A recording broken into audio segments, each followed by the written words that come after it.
में हाल ही में हुई हिंसा के बाद सामाजिक और पर्यावरण कार्यकर्ता सोनम वांगचुक को शुक्रवार दोपहर लेह से गिरफ्तार कर लिया गया। उनकी गिरफ्तारी राष्ट्रीय सुरक्षा कानून एनएसए के तहत की गई। गिरफ्तारी के तुरंत बाद इंटरनेट सेवा एहतियातन तौर पर लेह में बंद कर दी गई, जिससे किसी भी प्रकार के सोशल मीडिया अभियान या अफवाह फैलने की संभावना कम हो सके।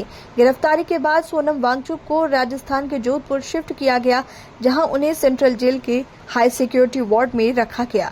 जेल प्रशासन ने उनके सुरक्षा इंतजामों को अत्यधिक कड़ा कर दिया और 24 घंटे निगरानी के तहत उनकी सुरक्षा सुनिश्चित की जा रही है। उनके वार्ड में सीसीटीवी कैमरों की निगरानी की जाएगी और अतिरिक्त सुरक्षा कर्मियों को तैनात किया गया है। सूत्रों के अनुसार जोधपुर जेल में उन्हें लाने और कैद करने की पूरी प्रक्रिया पूरी तरह से गोपनीय रखी गई है। ये जेल देश की सबसे सुरक्षित जेलों में से एक मानी जाती है और पहले भी पंजाब और अन्य राज्यों से आए आतंकवादियों को यहाँ रखा गया है। जेल में पहुंचने पर सोनम वांगचुक की मेडिकल जांच भी की गई। बताया गया कि उन्हें उसी जेल में रखा गया है जहां पहले से अलग वार्ड में आसाराम बापू कैद हैं। जेल प्रशासन ने उनकी सुरक्षा के लिए हर तरह के इंतजाम किए हैं और उन्हें विशेष निगरानी में रखा गया है। सोनम वांगचुक लद्दाख के जाने माने इंजीनियर, शिक्षक और पर्यावरण कार्यकर्ता हैं। उन्होंने एनआईटी श्रीनगर से मैकेनिकल इंजीनियरिंग में डिग्री हासिल की और उसके बाद शिक्षा और पर्यावरण संरक्षण के क्षेत्र में काम करना शुरू किया। उनके कारनामों और नवाचारी दृष्टिकोण से प्रभावित होकर बॉलीवुड फिल्म 3 इडियट्स जैसी कहानियां भी बनी। सोनम वांगचुक लेह एपेक्स बॉडी एलएबी के वरिष्ठ सदस्य हैं। एलएबी कारगिल डेमोक्रेटिक अलायंस केडीए के साथ मिलकर पिछले 5 वर्षों से लद्दाख को छठी अनुसूची में शामिल करने और राज्य को दर्जा देने के लिए आंदोलन चला रहा है। उनका नेतृत्व हाल ही की हिंसा और प्रदर्शनों में भी सामने आया। उन्होंने हमेशा शांतिपूर्ण तरीके से लद्दाख के लोगों के अधिकारों और पर्यावरण की सुरक्षा के लिए आवाज उठाई है। हालांकि उनकी गिरफ्तारी ने कई सवाल खड़े कर दिए हैं। क्या वास्तविक कारण केवल प्रदर्शनों और हिंसा से जुड़ा है या इससे जुड़े राजनीतिक और सुरक्षा दृष्टिकोण भी शामिल है? कई लोग इसे लद्दाख के अधिकारों और पर्यावरण संरक्षण के आंदोलन पर दबाव बनाने की कोशिश के रूप में देख रहे हैं।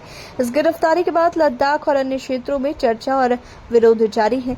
सोनम वांगचुक की ये गिरफ्तारी और जोधपुर शिफ्टिंग न केवल सुरक्षा और कानून के दृष्टिकोण से महत्वपूर्ण है, बल्कि ये पूरे क्षेत्र के राजनीतिक और सामाजिक परिदृश्य को भी प्रभावित कर रही है। उनके समर्थक और मानवाधिकार संगठन इस कदम की कड़ी आलोचना कर रही हैं और उन्हें न्याय दिलाने की अपील कर रही हैं। सोनम वांगचुक की कहानी सिर्फ एक गिरफ्तारी की नहीं है, ये लद्दाख के लोगों की आवाज, उनके अधिकारों की लड़ाई और पर्यावरण की रक्षा की अनकही कहानी भी है। उनकी जेल में 24 घंटे निगरानी में रखी गई सुरक्षा और गोपनीयता ये दर्शाती है कि सरकार इसे गंभीर मामला मान रही है, लेकिन वहीं ये सवाल भी खड़ा करता है कि क्या शांतिपूर्ण आंदोलनकारी को इस तरह की कठोर कार्रवाई का सामना करना चाहिए? इस घटना ने देश भर में सामाजिक कार्यकर्ताओं, पत्रकारों और नागरिकों के बीच गहरी बहस शुरू कर दी है। क्या राष्ट्रीय सुरक्षा कानून का इस्तेमाल लोकतांत्रिक अधिकारों को दबाने के लिए किया जा रहा है? क्या लद्दाख के लोग अपने राज्य और अधिकारों की मांग को लेकर सुरक्षित तरीके से आवाज उठाने में सक्षम हैं? इन सवालों के जवाब अभी स्पष्ट नहीं है, लेकिन सोनम वांगचुक की गिरफ्तारी निश्चित रूप से लद्दाख और भारत के संवैधानिक और राजनीतिक परिदृश्य पर लंबी छाप छोड़ेगी। सोनम वांगचुक का संघर्ष और गिरफ्तारी ये दिखाती है कि किस तरह से व्यक्तिगत और सामाजिक नेतृत्व चुनौतीपूर्ण परिस्थिति में अपने लोगों और पर्यावरण के लिए आवाज उठाता है। उनके समर्थक मानते हैं कि ये केवल उनका संघर्ष नहीं, बल्कि लद्दाख के भविष्य और वहां के नागरिकों के अधिकारों की रक्षा का संघर्ष है।